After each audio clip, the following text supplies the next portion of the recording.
ang mag-partners in crime na si Claire Eden na kilala rin sa pangalang Maharlika at si Harry Roque, kumana na naman. May pasabog na naman sila na supot naman. Pagkatapos pong hindi magtagumpay yung kanilang polvoron na fake video, at ang sabi pa nila, may 4 pa daw na video na lalabas na hanggang ngayon wala pa rin dahil siguro ini-edit pa rin or baka pababayaan na lang nilang hindi pag-usapan yan dahil kung ito ngang first video nila ay palpak na, paano pa sila makakasigurado na magiging okay yung pangalawa, pangatlo, pang-4 na video? Kung ito ngang first video nila hindi nila makuha ang muka ni President Bongbong Marcos, yung pa kaya mga susunod na video daw. So, nung hindi nagtagumpay yung kanilang polvoron video, kumuha naman sila ng star witness kuno. Ito daw ay totoong tao. Para bang si Maharlika sa si Harry Roque ay hindi totoong tao. Kaya kailangan nilang kumuha ng totoong tao at hindi AI, hindi edited, at kung saan man nila nakuha itong Kathy Binag na to, na hindi natin alam kung sa magkanong halaga. Dahil kamon, ikaw ba naman nananahimik ang buhay mo? Lalabas ka sa gantong klaseng pakulo na alam mong pwedeng maglagay sa pamilya mo sa panganib ng walang bayad? Sana naman mali ako at sa maraming tao na iniisip na lumabas lang yan dahil binayaran, dahil sino ba naman ang maglalagay sa pamilya mo, sa buhay mo, sa panganib? Kung lalabas ka sa ganito, lalo na at hindi totoo, dahil alam naman po natin na yan ay hindi totoo. At kahit na anong klaseng paninira ang gawin nila kay President Bongbong Marcos, hindi po nila matitinag si PBBM. Katunayan, naglabas po ang SWS ng survey at ang sabi dito, Marcos's net satisfaction rating rises.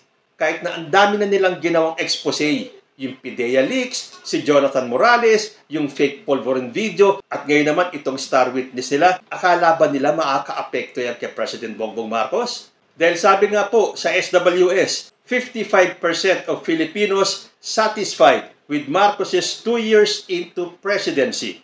Mga Pinoy, satisfied sa pamamahala ni PBBM bilang Pangulo. At ito ang ilan sa mga dahilan ng pagtaas ng satisfaction rating ni PBBM. Marami ang nakakakita na malaki ang benepisyong nakukuha mula sa kanyang foreign visits. Pangalawa, maraming Pinoy ang may tiwalang matutupad niya ang mga ipinangako niya. At ang pangatlo, maraming Pinoy ang naniniwalang tagumpay siya bilang Pangulo. At yan po ay 55% ng mga Pinoy. Yan po ay majority na ng taong bayan. So kahit na anong gawin ng tandem ni Claire Eden at saka ni Harry Roque, hindi po kayo magtatagumpay na pabagsakin si President Bongbong Marcos. Hindi ko na po papakita yung video, hanapin nyo na lang. Ito kasi nakita ko lang kay Sir Ivan sa JIL TV. Sa kanya ko na lang po pinanood kaysa naman pumunta pa ako sa channel ni Maharlika, madagdagan pa yung kanyang views at yung kanyang kita. So pinakinggan ko na lang po kay Sir Ivan. Hindi ko na rin po ipapalabas yung buong video. Magbibigay lang po ako ng 2 o 3 opinion ko at reaction doon sa interview ni Maharlika dito kay Kathy Binag. Unang-una, nung tinanong ni Claire Eden itong babae kung kailan naganap yung kanyang pag-witness na sumisinghot ng polvoron si President Bongbong Marcos, aba 2012 or 2013, hindi pa nga siya sigurado So pagpalagay na natin 2012. So reaction ko doon, pilit talaga nilang inuugnay sa taong 2012. Dahil hindi po ba yung PIDEA leaks, 2012 daw yun. Samantalang ang presidente po noon ay si dating presidente Noynoy Aquino na pwedeng-pwede niyang gamitin yung issue na yon para sirain si Bongbong Marcos. Pero bakit walang nangyaring expose nung time ni Noynoy Aquino? So anong pinalalabas kay Jonathan Morales? Mga 2012 daw yan. Yung daw listahan ng mga drug addict ay 2012 pa rin. Na para bang nung time na yon, sabi nila, i-save natin ito para pag naging presidente na si Bongbong Marcos, saka natin ilalabas. Kasi nga po, nagdaan bilang gobernador, nagdaan bilang senador, tumakbong vice president, pero bakit hindi nila ginawa yung issue na yan para sirain si Bongbong Marcos? Ngayon, lalabas yan kung kailan presidente na. Dahil siyempre, presidente na malaki na ang pangalan ni President Bongbong Marcos. So, dapat sirain nila. Dahil nga, meron silang agenda. Ang iyo po, si Sara Duterte bilang presidente. Dahil masama ang loob ng Duterte camp na hindi tumakbong presidente si Sara kahit yun po ang kagustuhan ni Sara during that time. Ayaw niyang tumakbong presidente at mas ginusto pa niya na mag-file ng candidacy bilang mayor ng Davao. So, doon sa mga nagsasabing nag-giveaway daw si Sara Duterte para kay Bongbong Marcos, hindi nga tumakbong presidente. Siya po ang nagdesisyon na tumakbo bilang mayor ng Davao. So, asan yung pag-giveaway doon? Anyway, paulit-ulit na lang yung issue na yan. Lagi nila sinasabi yan na kaya daw nanalo si Bongbong dahil nag-giveaway si Sara Duterte. Di bayaan na natin sila. Yun ang paniniwala nila eh. Kung para sa kanila, yun ang nangyari, di so be it.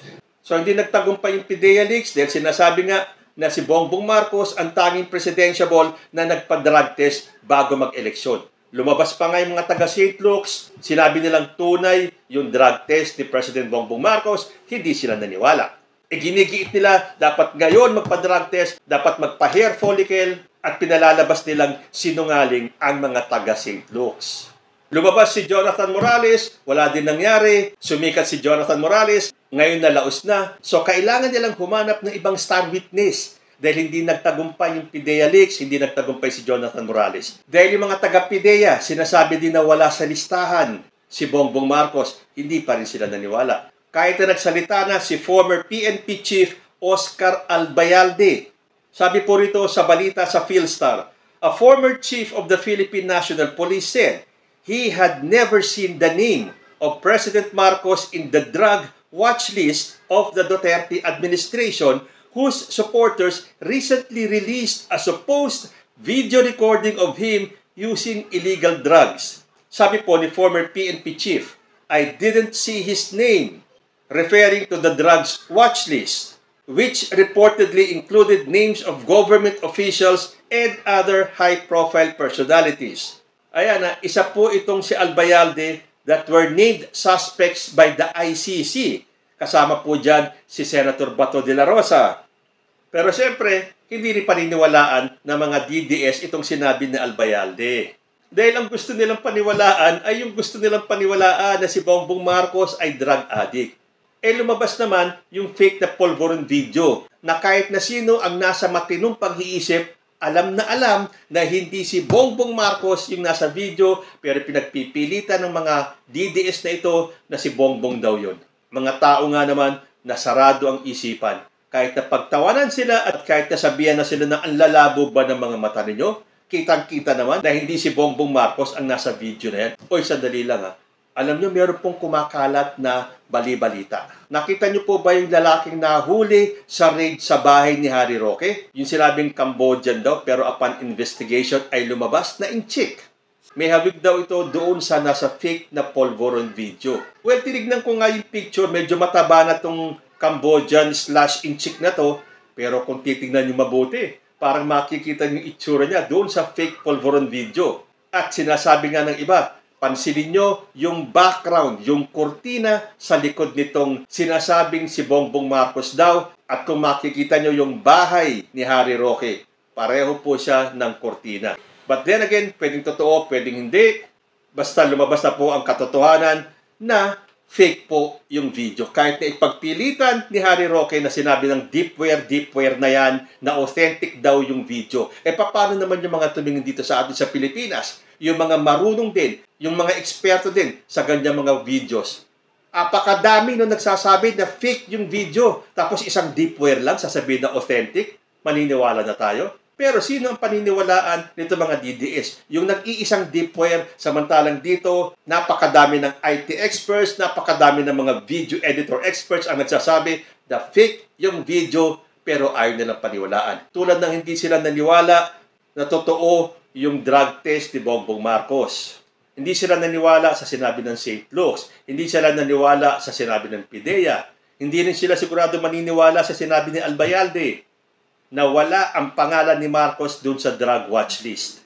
So, nung napahiya sila dyan sa polvoron video na fake, kailangan nilang umisip kagad ng paraan.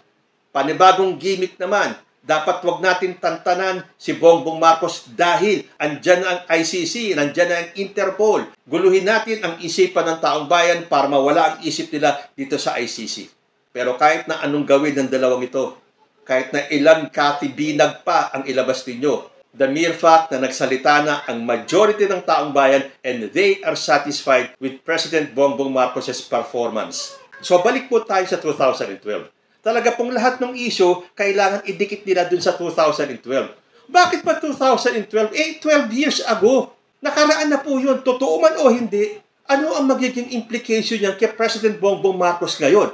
Dapat ang ipakita nyo, maglabas kayo ng ebidensya na sumisingot si Bongbong Marcos ngayong 2022 hanggang kasalukuyan. Siguro, kung makakapaglabas kayo ng ebidensya, maniniwala pa ang taong bayan. Pero ito, 2012, napakadali ng gumawa ng istorya kasi 2012 na yan eh. Yun nga ang ginagawa ng mga DDS na hindi naman nagtatagumpay, lahat support. Ito na naman, itong Cathy Binag na nagpapagamit kay Maharlika. Kikita si Maharlika dito sa kinuha nilang star witness, although hindi natin alam kung magkano rin ang kikitain ni Cathy Binag, pero kaninong pamilya at buhay ba ang malalagay sa alanganin? Hindi naman kay Claire Eden, di ba? Kundi dito kay Cathy dahil nagpagamit siya. May narinig pa ako na sinabi ni Cathy Binag na may mga pictures daw siya sa cellphone dahil siya daw yung taong hindi nagdi-delete ng pictures. Pero ang sabi ni Claire Eden, hindi na muna nila ilalabas ngayon. Siyempre, dahil sa mga susunod na episodes pa ni Maharlika yun. Para nga naman, pagpiestahan ulit ng mga tao na naniniwala sa kasinungalingan nitong si Claire Eden. Ewan ko na lang kung paano kayo napapaikot ni Claire Eden.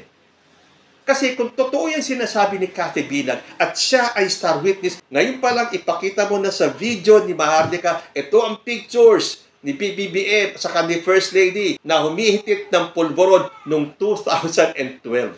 Wala bang mas bago? Wala bang mas recent? 2012 is a long time ago. And again, kung sa tingin nyo totoo yung mga ebidensya ninyo, dalhin nyo na sa korte. Pa-social media kayo eh. Pagod na ang tao. O ngayon lumabas tong si Cathy Binag. Sino ba naniwala? Di sila lang din. Dahil paniniwalaan ba itong Cathy Binag na to? Na balita ko, nung time ng mga 2012, na ito daw Cathy Binag ay babaeng mababa ang uri. Although ako sinasabi ko, kung ano man si Cathy Binag nung time ng 2012 at nagbago na siya ngayon, para sa akin, your past will not define your present. Nakakalungkot lang na itong si Cathy Binag ay nagpagamit kay Claire Eden. So pagkatapos nung narinig ko yung 2012 na yan, sabi ko, wala na bang bago? Paano nila mapapakulong si Bongbong Marcos dahil lamang sa sinasabi nitong star witness na nakita niyang gumagamit ng cocaine si Bongbong Marcos noong 2012? Nasaan ang ebidensya? Ilabas niyo na kagad. Pangalawa, yung kwento ng babae na mag-CCR daw siya, nagpaalam daw siya dito kay Florendo dahil siya daw ay wiwing-wiwi na, so nagpunta na CR. Nakita daw niya si Lisa Marcos. At tinanong siya ni Lisa Marcos, who are you? Dahil siyempre, first time nakita ni Lisa Marcos, may stranger sa bahay niya. So sumagot naman itong babae na siya daw ay kasama nitong Florendo at sila ay pumapasyal, and blah blah and blah blah. Tapos, biglang ang tanong sa kanya ni Lisa Marcos, you want? Maniniwala kayo sa ganon? First time mong makita ang isang tao, aalukin mo kagad ng you want? Ano yung para ka lang nag-aalok ng pagkain? Tapos may nakita siyang isang tao, ngayon niya lang nakilala, o ngayon niya lang nakita, at aalukin kagad niya ng you want?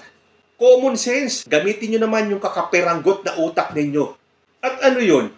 Kahit na may bisita si Bongbong at saka si Lisa Marcos, freely sila ay nagsesession. Alam natin na tayo mga Pilipino, hospitable tayo. Kapag may bisitang dumating, kahit na hindi natin kilala, aalukin natin kumain. Ano, ganun-ganun na lang? Aalukin mo ng cocaine yung dumating? You want? Doon na lang sablay na eh. Sablay yung istorya ni Cathy Binag. Dahil kahit na sinong tao na may makitang bagong dating sa bahay mo, ngayon mo lang nakilala, napaka-imposibleng alukin mo ng droga. Kung droga man ang inalok ni Lisa Marcos. And again, kaninong buhay ba ang malalagay sa alanganin? Yung buhay ni Cathy. Pero si Claire Eden, nasa States, kampanteng-kampante, na hindi siya mahabol ng batas ng Pilipinas. Oo nga pala, ano na kaya ang nangyari sa sinasabi nitong mga PNP na hahabulin daw nila ang mga taong sangkot sa nagpakalat ng fake polvoron video? Lumilipas po ang araw, wala tayong naririnig na bagong pahayag ng ating mga kapulisan kung may mga tao na ba silang kinausap tungkol sa pagpapakalat ng video, si Harry Roque nandito na sa Pilipinas At alam natin na si Harry Roque ay isa sa nagpakalat ng fake na polvoron video. Sana naman pagkatapos ng hearing sa Pogo, isunod naman nila na imbestigahan si Harry Roque tungkol sa inilabas nilang fake polvoron video. Ang nangyayari, dahil hanggang salita lang ang ating mga kapulisan, I hope hindi naman at sana totohanin nila na sila ay mag-iimbestiga. Ito na naman, may lumabas na star witness at may nilabas na naman na pahayag si Harry Roque. Ano ang kanyang sinabi? Ngayon, what we have, FPRRD saying he saw evidence that PBBM is a user. Agent Morales saying that a confidential informant gave info that PBBM is a user. Nikki Cositeng saying that in their circle, it was widely known that PBBM is a user. A polvoronic video authenticated by Deepware showing a man with close resemblance to PBBM sniffing a powdery white substance. And now, Kathy Binag, an eyewitness who saw PBBM sniffing a powdery white substance at least 5 times with no less than LAM once offering her some. Ano pa ang gusto nyo? Kilos na tayo. Yes! People power na tayo! Tugunan na ninyo ang panawagan nitong si Harry Roque. Mag-people power na kayo. Kumilos na kayo. Napakadami nyo ng ebidensya. Ba't hindi nyo dalhin sa korte? Hanggang dakdak lang kayo. Sabi niya, FPRRD saying he saw evidence that PBBM is a user. Hindi ba pabago-bago na statement itong si ex-president tungkol dyan sa drug use ni PBBM? Sinabi niya na nakita daw niya ang pangalan ni BBM sa watchlist. Pero after a few days, sinabi niya, hindi daw niya sinabi na drug user si President Bongbong Marcos at kahit patayin siya ng 1,000 beses, wala daw siyang sinabi. Tapos sinabi pa niya na walang polvoron video dahil kung may video, matagal nang lumabas yan. Sabi pa niya, Agent Morales saying that a confidential informant gave info that PBBM is a user pero hindi masabi kung sino yung confidential informant na yon. Maniniwala ka kagad. Sabi pa, Nikki Cositeng saying that in their circle, it was widely known. Okay, it was widely known. Pero lumabas kayo at magpakita kayo ng ebidensya, hindi pwedeng puro hearsay lamang. Napakadali po magsabi, ay si ganito sa grupo namin, addict yan. Wala naman kayong maipakitang video, yung totoong video or ebidensya na magpapatunay na user nga si PBBM. Sumunod, yung polvoronic video authenticated by Deepware showing a man with close resemblance. So pagpalagay na natin, authenticated by Deepware showing a man with close resemblance to PBBM. Galing na dito sa statement ni Harry Roque na ang sabi niya, showing a man with close resemblance to PBBM. Sinabi ba na inauthenticate ng Deepware that the person in that video sniffing a white powdery substance is Bongbong Marcos? Ang sabi po ni Harry Roque, showing a man with close resemblance. Okay, kahit na sino po, pag nakita yung video, merong slight resemblance. Pero hanggang dun lang po yun. Slight resemblance. Hindi pa rin po pwedeng sabihin na si Bongbong Marcos yun. Tumingin nga kayo sa social media ngayon, ang daming naglalabasan ng mga video na ini-impersonate si Harry Roque. And kahit papano, meron silang slight resemblance kay Harry Roque. Pero si Harry Roque ba yun? Hindi. At ang Deepware lang ba ang pwedeng mag-authenticate? At sila lang ba ang dapat paniwalaan? Paano yung mga ibang mga apps dyan na nagpapatunay na peke yung video? So nakita ninyo ang pagiging one-sided ni Harry Roque? Although, nakalagay naman po dito ay resemblance. So, hindi sinabing na yung taong yon ay si Bongbong Marcos. Oy, Harry Roque, nililinlang mo na naman, pinaiikot mo na naman ang taong bayan sa iyong paggamit ng mga salita. Akala mo hindi namin maiintindihan ito? Hindi naman sinabi ng Deepware na yung taong yon ay si PBBM. Ang sinabi, close resemblance. Okay, tuloy ko. And now, Kathy Binag, an eyewitness who saw PBBM sniffing a powdery white substance at least 5 times with no less than Lisa Araneta Marcos once offering her some. Asaan ang ebidensya? Napakadali pong kumuha ng mga peking eyewitness. Bayaran mo lang na magkano yan eh. At kung ganun kalaki yung ibabayad, hindi na nila iisipin yung safety ng buhay nila at buhay ng kanilang pamilya. Dahil diyan, siguradong makakatanggap ng death threats itong si Cathy B. Nagsasabihin nila, pinadadalan at nakakatanggap ng death threat si Cathy. At ang palalabasin nila, kampo na naman ni Lisa Marcos ang nagpapadala ng death threats. O hindi ba napakadali pong gumawa ng kwento? At sa tingin ninyo, magpapakita si Bongbong Marcos sa harap ng ibang tao na hindi niya ganun lubusang kilala at ipapakitang sumisinghot ka ng cocaine? So ano na naman ang sinabi ni Harry Roque pagkatapos ng mahabang litanyang ito? Ano pa ang gusto ninyo? Kilos na tayo. Sige, gumalaw na kayo. Kumilos na kayo. Hinihintay po yan ng taong bayan. Ang tagal-tagal na, nakakaumay na. Ang dami ng ginawang issue. PIDEA leaks, Jonathan Morales, fake polvoron video. Ngayon ito na naman si Cathy Binag. Kumikilos ba yung taong inaasahan ni Harry Roque? Hindi. In fact, itong si Claire Eden, nananawagan sa mga kakamping at sinabing na sila daw ang mga kakamping at si Claire Eden ang dapat magkampi-kampi.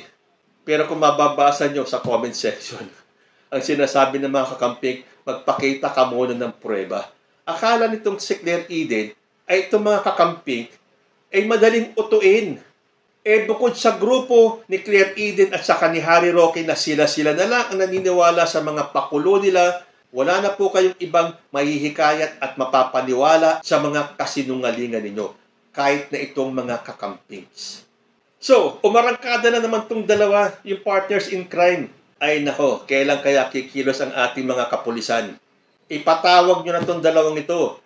Lalo na itong si Harry Roque. Dahil ito pong si Harry Roque ay based sa Pilipinas. Sinasabi ng iba, kaya malakas ang loob nitong si Claire Eden ay dahil nasa Amerika siya. Pero kung kayo po ay updated sa mga nangyayari kay Claire Eden, may panibagong kaso na naman pong isinampa laban kay Maharlika. Ayon po dito sa balita, nagsampa ng kaso sa California ang PCSO General Manager na si Mel Robles laban kay Maharlika. At hindi po basta-basta ang kinuhang lawyer nitong si Mel Robles, kundi si Camille Vasquez. Kung tayo po ay in the know, ito pong si Camille Vasquez ang nagpanalo sa kaso ni Johnny Depp laban sa kanyang ex-wife ba na si Amber Heard. So kailangan din kumuha ni Claire Eden ng isang bigatin na abogado. Yung dapat kasing talino nitong si Camille Vasquez. Sabi po sa ABS-CBN News, PCSO General Manager Mel Robles files defamation and invasion of privacy cases against vlogger Claire Contreras or Maharlika before the Central District Court of California. Pangungutya nga ng ibang mga netizens kaya daw pala nagbebenta na ng bag itong si Claire Eden sa kanyang mga vlogs. Nag-o-online selling na ng bag para daw pangpiyansa. Although para sa akin, wala akong pakialam kahit na ano ibenta ni Claire Eden.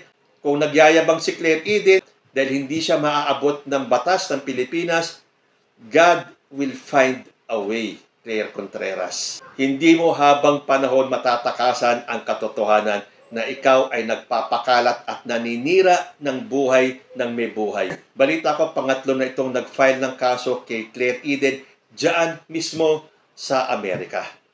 So okay, hihintayin po natin yung people power na matagal na pong hinihintay ng majority ng taong bayan dahil sa pagyayabang nitong si Harry Roque. Matagal na po siyang nagtatawag kasama ng kanyang kapwa DDS. BBM resign, kaysa magpi-people power na daw. Huwag daw tawaran ang lakas ng puwersa ng mga DDS. Ang tagal naman, Harry Roque.